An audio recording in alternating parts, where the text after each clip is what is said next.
रात का समय था। आसमान में काले बादल ऐसे फैले थे मानो किसी ने पूरे जंगल को कफन ओढ़ा दिया हो। बिजली चमकी और उसी एक पल की रोशनी में जंगल के पेड़ ऐसे दिखे जैसे हजारों काली परछाइयां झुक रही हों। सुनसान जंगल के बीच से एक प्राइवेट बस गुजर रही थी। बस के टायर सड़क पर नहीं, जैसे किसी पुराने पाप के ऊपर से चल रहे हों। ड्राइवर की आंखें बोझिल थीं। लगातार सफर, बिना रुके ड्राइविंग। उसकी पलकें कांप रही थीं, पर उसे खुद समझ नहीं आ रहा था कि वह यात्रियों को देख रहा है या पीछे बैठी किसी और चीज को। बस में कुल 4 लोग थे। आगे की सीट पर बैठे थे डॉक्टर शर्मा, चेहरे पर सख्ती लेकिन आंखों में छुपा हुआ डर। उनके बगल में बैठी थी एक लड़की, बहुत शांत, बहुत ज्यादा शांत, शायद कोई स्टूडेंट थी। पीछे की सीटों पर 2 यात्री थे जो बिल्कुल चुप बैठे थे। जैसे जैसे बस रायगढ़ की ओर बढ़ी, जंगल और गहरा होता गया। मोबाइल नेटवर्क कब का गायब हो चुका था। रायगढ़ अभी 80 किलोमीटर दूर था। पीछे बैठा लड़का अचानक बोला, रात के बाद इस रास्ते पर कोई नहीं चलता। ड्राइवर ने पूछा, क्यों भाई, ऐसा क्या है इस गांव में जो रात को कोई नहीं गुजरता? लड़के की आवाज भारी हो गई, क्योंकि यहाँ मौत का रास्ता शुरू होता है।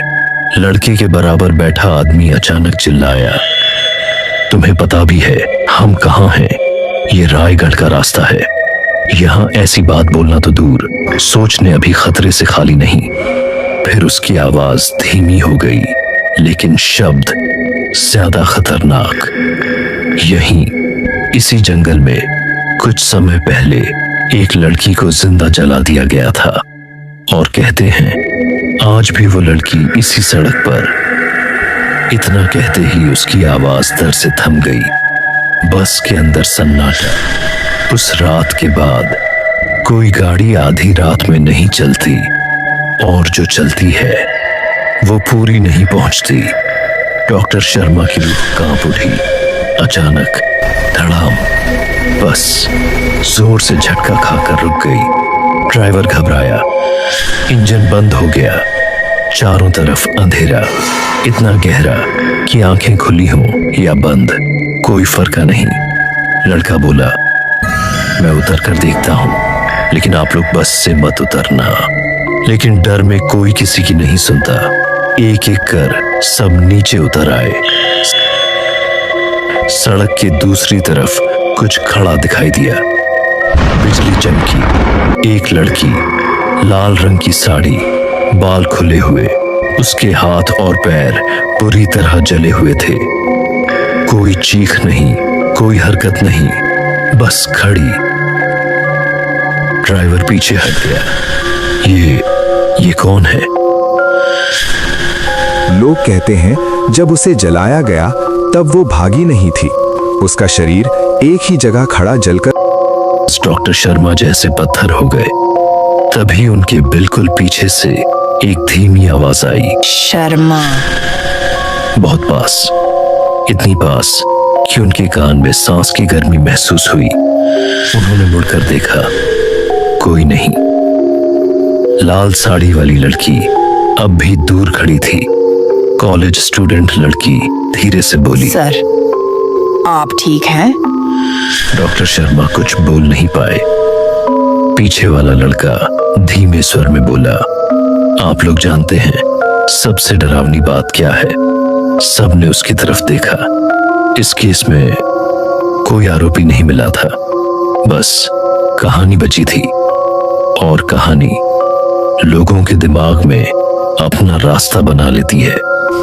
हवा तेज चलने लगी, पेड़ सरसराने लगे। लाल साड़ी वाली लड़की अब दिखाई नहीं दे रही थी। डॉक्टर शर्मा अचानक टूट गए। बस करो, उन्होंने कहा। सबने उनकी तरफ देखा। मैं उस रात ड्यूटी पर था। आवाज कांप रही थी। लड़की लाई गई थी गंभीर हालत में। अगर मैं थोड़ा और, वे चुप हो गए। कॉलेज स्टूडेंट लड़की ध्यान से सुन रही थी। अचानक फिर बिजली चमकी। सड़क खाली थी, कोई लाल साड़ी नहीं, कोई जली हुई लड़की नहीं, बस अंधेरा। ड्राइवर बोला, शायद हम सब डर गए थे।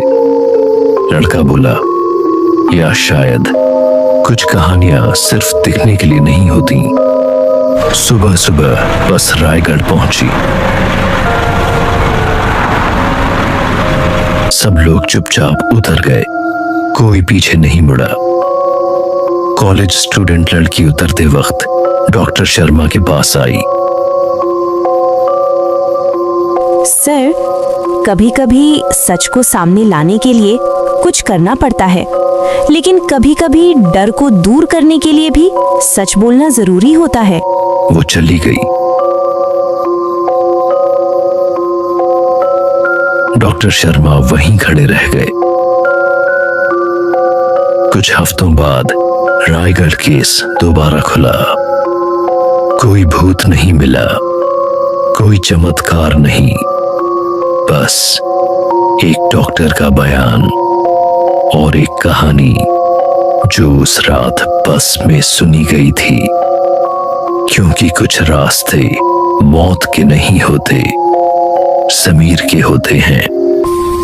कुछ रास्ते सिर्फ शहरों को नहीं जोड़ते, वो हमारे अंदर से गुजरते हैं। हम अक्सर सोचते हैं कि अगर हमने कुछ किया ही नहीं तो हम दोषी कैसे हो सकते हैं। लेकिन सच्चाई ये है, कभी कभी कुछ ना करना भी एक बहुत बड़ा फैसला होता है। उस रात ना तो किसी ने आग लगाई, ना किसी ने हथियार उठाया, किसी ने जोरों से मारा भी नहीं, फिर भी एक लड़की मर गई क्योंकि कुछ लोग बस खड़े देखते रहे और डरते रहे। रायगढ़ का रास्ता सिर्फ जंगल से नहीं गुजरता, वो ज़मीर से गुजरता है। और जो एक बार उस रास्ते से गुजर जाता है, वो चाहे कहीं भी चला जाए, खुद से कभी नहीं बच पाता।